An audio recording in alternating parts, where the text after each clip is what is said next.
غزہ کی گلیوں میں اب بارود کے ساتھ بھوک بھی موت بن کر اترتی ہے۔ اسرائیل کے میزائل ختم نہ ہوئے کہ اب نوالے بھی چھن گئے ہیں۔ ہاسپٹلوں میں دوا نہیں، گھروں میں روٹی نہیں، اور ماؤں کی آغوش میں صرف سسکتے بچے باقی رہ گئے ہیں۔ یہ غزہ ہے جہاں جنگ کا نیا ہتھیار بھوک بن گئی ہے۔ غزہ کے ہسپتال مریضوں سے بھر چکے ہیں، ہر طرف بھوک سے نڈھال بچے، دودھ کے لیے ترستی مائیں اور قحط کا منظر ہے۔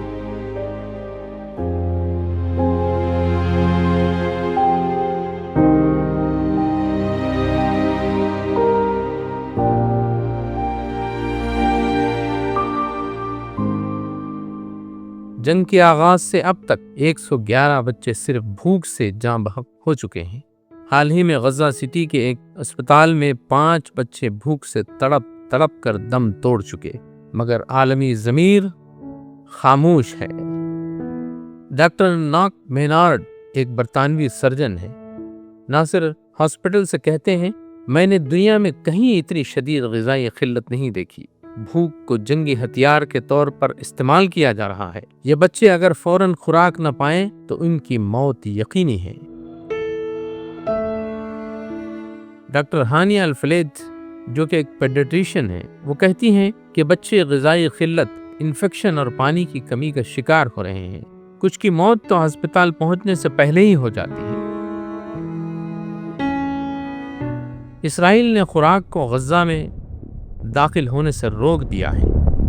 مئی کے اواخر میں خوراک کی تقسیم کے نئے نظام کا آغاز ہوا، مگر یہ نظام ناکام، غیر محفوظ اور محدود ہے۔ خوراک لینے آئے شہریوں پر فائرنگ کے کئی واقعات ہو چکے ہیں۔ خوراک اب اقوام متحدہ کے مراکز کے بجائے امریکی کنٹریکٹرز کے قبضے میں ہے۔ نہ شفافیت ہے، نہ حفاظت۔ غزہ کے کھلے بازار بھی عام لوگوں کی پہنچ سے باہر ہو رہے ہیں۔ 1 کلو چاول کی قیمت اس وقت 22 پاؤنڈ ہے۔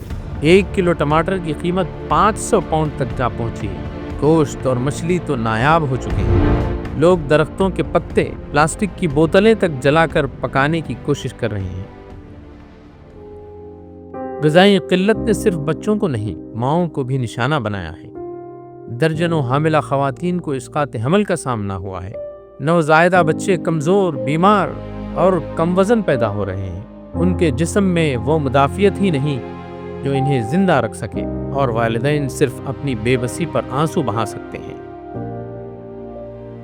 امریکہ میں کئی اراکین کانگریس نے اسرائیلی ناکہ بندی پر تشویش ظاہر کی ہے۔ غزہ میں غذائی اشیاء نہ پہنچنے پر سوالات اٹھائے جا رہے ہیں۔ GHF جیسے فوڈ سینٹرز کے باہر ہزاروں فلسطینی جان گنوا چکے ہیں، کیونکہ وہ صرف ایک نوالے کے لیے آئے تھے، مگر ان کے مقدر میں موت لکھی تھی۔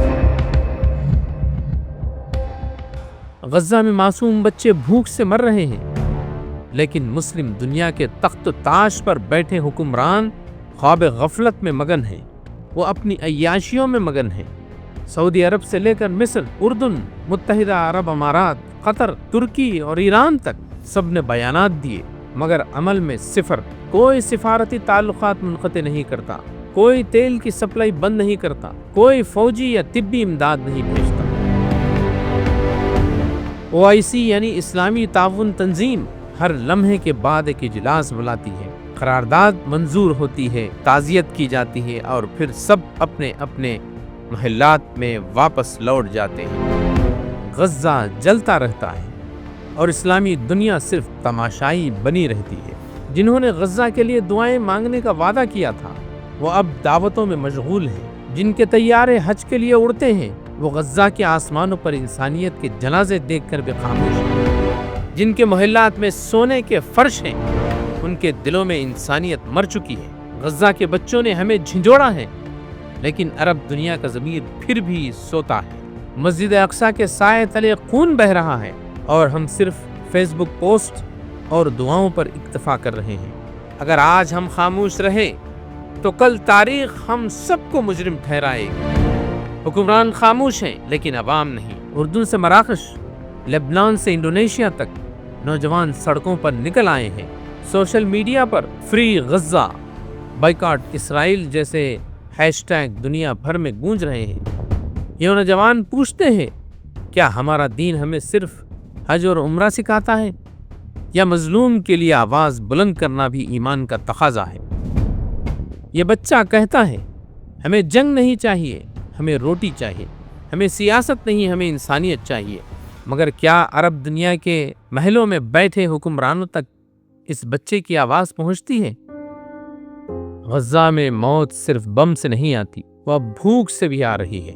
جن بچوں نے الفاظ سیکھنے سے پہلے دنیا چھوڑی، ان کا جرم صرف فلسطینی ہونا تھا، اور امت مسلمہ کے حکمران وہ اب بھی خیموں میں خاموش ہیں، تیل کے سودے کر رہے ہیں، لیکن انسانیت کی سوداگری کا جواب کون دے گا؟ کیا آپ غزہ کے مظلوموں کے لیے کچھ کرنا چاہتے ہیں؟